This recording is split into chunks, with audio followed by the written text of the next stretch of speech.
पन्नू की क्या, दो कौड़ी का आदमी है पन्नू, दो कौड़ी का आदमी है। पन्नू जैसे लोग रोज अमेरिका में शूटआउट्स में मारे जाते हैं। Pannu is not important. ये पन्नू को गलतफहमी हो गई कि मेरी वजह से ऐसा हो गया। कम पढ़े लिखे लोगों के साथ ये प्रॉब्लम होती है, दे डोंट अंडरस्टैंड। ये मेच्योरिटी इनकी नहीं हो पाती इतनी, वो अपने आप को खुदा समझने लगते हैं। Pannu is not important. Pannu एक, अगर आपने मछली पकड़ी होगी तो आपने देखा होगा ना कि केंचुए को डाल देते हैं कभी हुक में, केंचुए को डाल देते हैं बड़ी मछली पकड़ने के लिए। पन्नू वो केंचुआ है,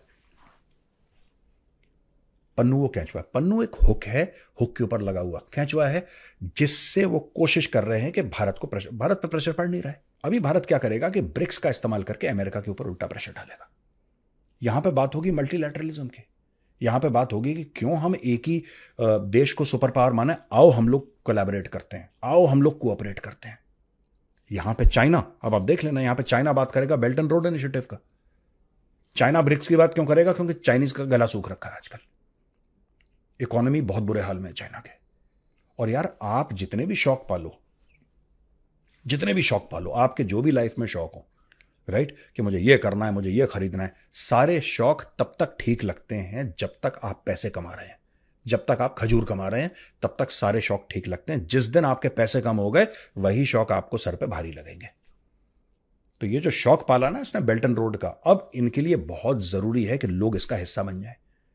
और ये बाकी सारे देश बन रखे हैं, भारत नहीं बन रहा। भारत उल्टा चाइना के ऊपर प्रेशर डाल रहा है।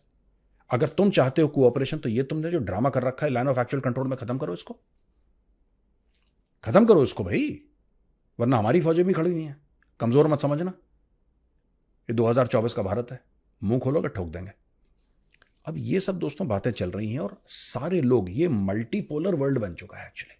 तो ये जो ब्रिक्स का समिट है बड़ा इंटरेस्टिंग है, क्योंकि यहां पे पुतिन भी होंगे, वहां पे शी जिनपिंग भी होंगे, और अपने मोदी जी तो होंगे, बाकी भी हेड ऑफ स्टेट होंगे। लेकिन पुतिन ने एक बहुत बड़ी बात कह दी, पुतिन ने तारीफ कर दी, बोला कि मोदी जी सिर्फ एक ही हेड ऑफ स्टेट हैं पूरी दुनिया के जो ये कोशिश कर रहे हैं कि यार ये लड़ाई खत्म हो जाए। आप ये छोटी सी क्लिप देखिए आप।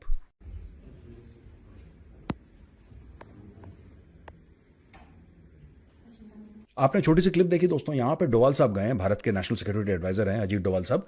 ये गए पुतिन से मिलने के लिए, और पुतिन से मिलने के लिए ये गए, इन्होंने एक पीस प्लान दिया है कि ये शांति का प्लान है। आप देखो, आप देखो कैसे बनता है ये, आपको क्या लगता है? देखो जरा, ये इंडिया की तरफ से ये प्लान है। तो एक्चुअली किसी ने प्लान दिया है और उसी की तारीफ कर रहा है पुतिन, क्योंकि बाकी लोग नहीं चाहते कि लड़ाई खत्म हो। और ये बात मैं कह रहा हूं 2 साल से यार, मैं 2 साल से यही बात कह रहा हूं जो पुतिन कह रहा है। ये नहीं चाहते, जेलेंस्की नहीं चाहता लड़ाई खत्म हो। जेलेंस्की पैसे कमा रहा है मोटे यार।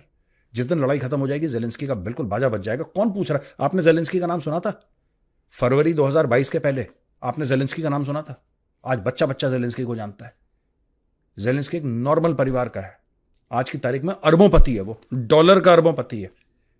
वो फेमस हो गया, अरबों डॉलर उसने कमा लिए, सारे लोग उसको हाथों हाथ लेते हैं। भाई ये सारी की सारी चीजें हो गई उसके लिए, वो क्यों चाहेगा लड़ाई खत्म हो? जिस दिन लड़ाई खत्म हो गई, पैसा आना बंद हो जाएगा, वापस गुमनामी की जिंदगी में, फिर उसके पास पूरा बिखरा हुआ टूटा फूटा यूक्रेन, टूटा फूटा यूक्रेन, उसको संभालना है जेलेंस्की को, राइट? क्योंकि इतनी बमबारी हो गई है, रिकंस्ट्रक्शन। अगर लोगों ने, अच्छा एक बार लड़ाई खत्म हो जाती है ना, लोग भूल जाते हैं। अमेरिका ने यही करा था अफगानिस्तान के साथ। 1979-89 के बीच में अमेरिका ने खूब पैसे डाले थ्रू पाकिस्तान, खूब फंडिंग करी मुजाहिदीन की, सामने कभी नहीं आया। सीआईए के through hundreds of millions of dollars, ये लो ये लो ये लो ये लो, खूब पैसे दिए उनको। और जब वहां पे पूरी आग लग गई और रशिया चला गया, रशिया टूट गया, अमेरिका ने एक दिन बोल दिया, कौन मुजाहिदीन, हम तो जानते ही नहीं। वही 9/11 के बाद अमेरिका ने करा, फिर से दंदना के 20 साल के लिए अफगानिस्तान आ गए, अफगानिस्तान का बैंड बजा दिया, राइट? पाकिस्तानियों को पैसे दिए, इसको दिया, ओसामा को मारा, ये सब करा। और एक दिन अचानक बिना किसी को बताए, जबकि दोहा अकॉर्ड साइन हो गए थे और जाना ही था, लेकिन अचानक चले गए, फिर छोड़ के चले गए। तो दोस्तों यही होता है, यही होता है। अमेरिका जिस दिन यूक्रेन की लड़ाई खत्म होगी, रशिया यूक्रेन की, अमेरिका एक दिन ऐसे ही यूक्रेन को छोड़ के चला जाएगा और बोलेगा, क्योंकि रिकंस्ट्रक्शन में पैसा कौन कमा रहा है? जब रिकंस्ट्रक्शन होगा और कई 100 अरब रुपए, अरब डॉलर, माफ कीजिएगा, कई 100 अरब डॉलर डलेंगे वहां पे दोबारा बिल्डिंग बनाने के लिए, यूनिवर्सिटी बनाने के लिए, वो तो लोकल कंपनियां बनाएंगे, क्योंकि उनके पास टेक्नोलॉजी है बनाने की। आपको कोई घर बनाने के लिए, होटल बनाने के लिए, यूनिवर्सिटी बनाने के लिए अमेरिकन टेक्नोलॉजी तो नहीं चाहिए ना, लेकिन बड़े बड़े हवाई जहाज और बड़े बड़े आर्टिलरी के लिए आपको यूएस की टेक्नोलॉजी चाहिए। तो उसमें यूएस की कंपनीज पैसा कमा, जब तक जंग चलेगी जेलेंस्की पैसा कमाएगा, अमेरिका पैसा कमाएगा, राइट? जब जंग बंद हो जाएगी तो कौन जेलेंस्की, कौन अमेरिका, बाय बाय। ये होने वाला, ये जेलेंस्की को पता है। यही बात कह रहे हैं व्लादिमीर पुतिन कि सिर्फ मोदी जी हैं जो चाहते हैं जंग खत्म हो जाए। नेटो नहीं चाहता, नेटो चाहता है बढ़ती चली जाए जंग।